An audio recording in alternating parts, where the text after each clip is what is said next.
क्या अमित शाह को जल्दबाजी में बंगाल जाकर अपने मुख्यमंत्री का ऐलान करना पड़ गया? क्योंकि जो खबर बंगाल चुनाव से निकल कर आ रही है वो चुनाव आयोग के लिए बिल्कुल भी अच्छी खबर नहीं है, क्योंकि एसआईआर ट्रिब्यूनल को हेड करने वाले शिव ज्ञानम ने अपना इस्तीफा दे दिया है। तो क्या ममता बनर्जी जिस तरह से बंगाल के चुनाव और खासकर एसआईआर को लेकर जिस लड़ाई की शुरुआत करने जा रही है उससे डरकर अब एसआईआर ट्रिब्यूनल को हेड करने वाले पूर्व जज ने ही ट्रिब्यूनल से इस्तीफा दे दिया है? तो क्या है पूरा मामला, बताएंगे आपको इस वीडियो में, तो वीडियो को अंत तक जरूर देखिए। नमस्कार, आदाब, आप देख रहे हैं खबर अड्डा और मैं हूं आपके साथ अंजर आफाक। आज आनंद फानन में अमित शाह ने बंगाल जाकर इस बात का ऐलान कर दिया कि शुवेंदु अधिकारी बंगाल के अगले मुख्यमंत्री बनने जा रहे हैं और गोदी मीडिया पर यह खबरें चलाई जाने लगी। लेकिन एक खबर मीडिया से गायब थी, मीडिया से छुपा ली गई। किसी टीवी डिबेट में इस बात की चर्चा नहीं हुई कि आखिर एसआईआर ट्रिब्यूनल को हेड करने वाले कोलकाता हाई कोर्ट के चीफ जस्टिस रहे शिव ज्ञानम ने आखिर अपना इस्तीफा क्यों दिया। ममता बनर्जी लगातार एसआईआर और में काटे गए लाखों लोगों के नाम का जिक्र कर सुप्रीम कोर्ट तक पहुंची थी, लेकिन उस पूरे मामले में कोर्ट ने जिस तरीके का रवैया अपनाया वो भी सवालों के घेरे में है।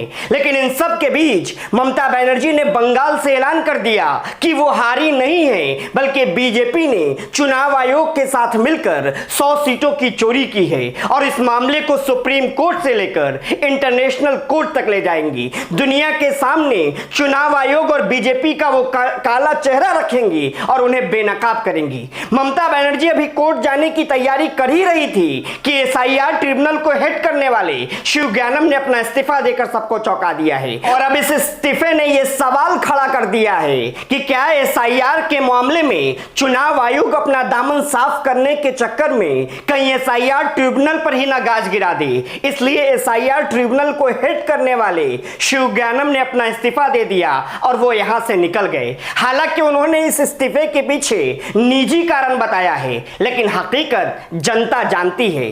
जैसे उपराष्ट्रपति जगदीप धनखड़ ने जब इस्तीफा दिया था तो उन्होंने हेल्थ इशू बताकर उपराष्ट्रपति पद से इस्तीफा दिया था, लेकिन बाद में कैसे जगदीप धनखड़ ने अपने दिल का दर्द कई जगहों पर बयान किया और इशारों इशारों में यह बता दिया कि उन्होंने इस्तीफा दिया नहीं था, बल्कि उनसे जबरदस्ती दिलवाया गया था।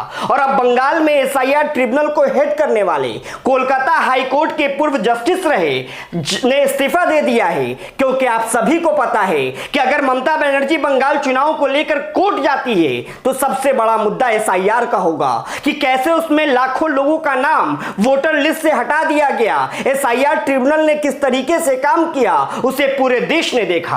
आप सोचिए, जिस एसआईआर ट्रिब्यूनल में 19 जज थे उसको हेड करने वाले कोलकाता हाई कोर्ट के चीफ जस्टिस रहे, उन्होंने अपने पद से इस्तीफा दे दिया है। यह कोई छोटी और आम बात नहीं है, बल्कि यह बंगाल चुनाव के बाद सबसे बड़ी खबरों में से एक है।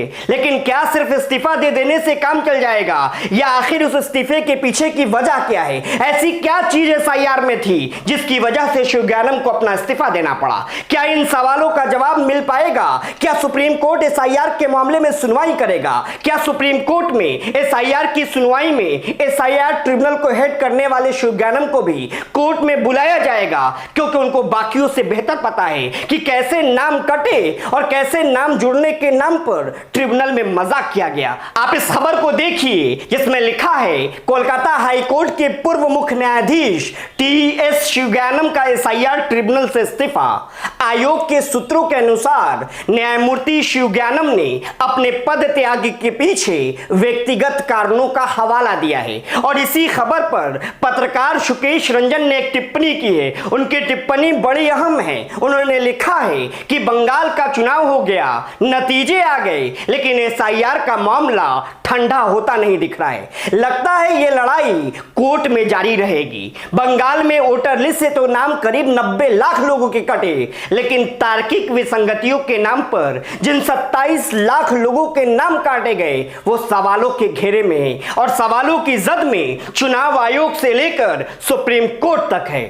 मतलब पत्रकार सुकेश रंजन भी इस बात को मान रहे हैं कि एसआईआर का मुद्दा ठंडे बस्ते में जाने वाला नहीं है। जिस तरह 27 लाख लोगों को कागजात होने के बाद भी वोट देने से रोका गया, इस बात की लड़ाई लड़ी जरूर जाएगी। और आगे पत्रकार सुकेश रंजन कहते हैं कि सवाल से कोई नहीं बच पाएगा और इस बार सवाल सिर्फ चुनाव आयोग पर नहीं है, बल्कि उसके साथ सवाल सुप्रीम कोर्ट पर भी है। सुप्रीम कोर्ट ने इस मामले में सुनवाई से जिस तरीके से बचा है, 27 लाख लोगों के साथ तार्किक विसंगतियों के बाद भी सुप्रीम कोर्ट ने यह कहा कि इस बार वोट नहीं डाल पाएंगे तो क्या हो जाएगा, अगली बार वोट दे देंगे। और कहते हुए जज साहब को थोड़ी भी शर्म नहीं आई। बंगाल के 27 लाख लोग मजाक नहीं हैं, क्योंकि एवरेज निकाला जाए तो लगभग हर सीट से 30,000 नाम कटे और टीएमसी और बीजेपी के बीच 170 से ज्यादा सीटें ऐसी थी जिसमें हार जीत का मार्जिन 30,000 से कम था। क्या आपने कांग्रेस के उस विधायक की खबर नहीं सुनी जिसे कांग्रेस ने बंगाल चुनाव में अपना उम्मीदवार बनाया था, लेकिन एसआईआर में उनका नाम ही नहीं था? उनको आनन फानन में सुप्रीम कोर्ट जाना पड़ा। सुप्रीम कोर्ट में उन्होंने भारतीय होने के सारे सबूत पेश किए, जिसके बाद उनका नाम एसआईआर की वोटर लिस्ट में वापस आया और वो चुनाव लड़े भी और जीतकर बंगाल से विधायक भी बन गए। तो ये तो नेताजी थे जिन्हें चुनाव लड़ना था और वो अपनी लड़ाई को लेकर सुप्रीम कोर्ट पहुंच गए। लेकिन कितने ऐसे लोग हैं जो निचली अदालतों का चक्कर लगा सके? छोड़ दीजिए सुप्रीम कोर्ट और हाई कोर्ट को, यहां तो अच्छे अच्छे लोग नहीं पहुंच पाते हैं। तो 27 लाख लोग जिनमें मजदूर होंगे, छोटे व्यापारी होंगे, खेती किसानी करने वाले किसान होंगे, तो कैसे अपनी लड़ाई लड़ेंगे? लेकिन कहते हैं ना कि सच को दबाया जा सकता है, लेकिन हमेशा हमेशा के लिए छुपाया नहीं जा सकता। और अब इस खबर ने सबकी उम्मीद बढ़ा दी है कि एसआईआर ट्रिब्यूनल को हेड करने वाले शिव ज्ञानम ने इस्तीफा दे दिया है। तो क्या सुप्रीम कोर्ट में इस मामले पर सुप्रीम सुनवाई होगी? इस पर आपकी जो भी राय हो हमें कमेंट कर जरूर बताएं। वीडियो पसंद आई हो तो इसे लाइक और शेयर करें, और अगर अभी तक आपने खबर अड्डा को YouTube पर सब्सक्राइब नहीं किया है तो इसे अभी सब्सक्राइब कर लीजिए।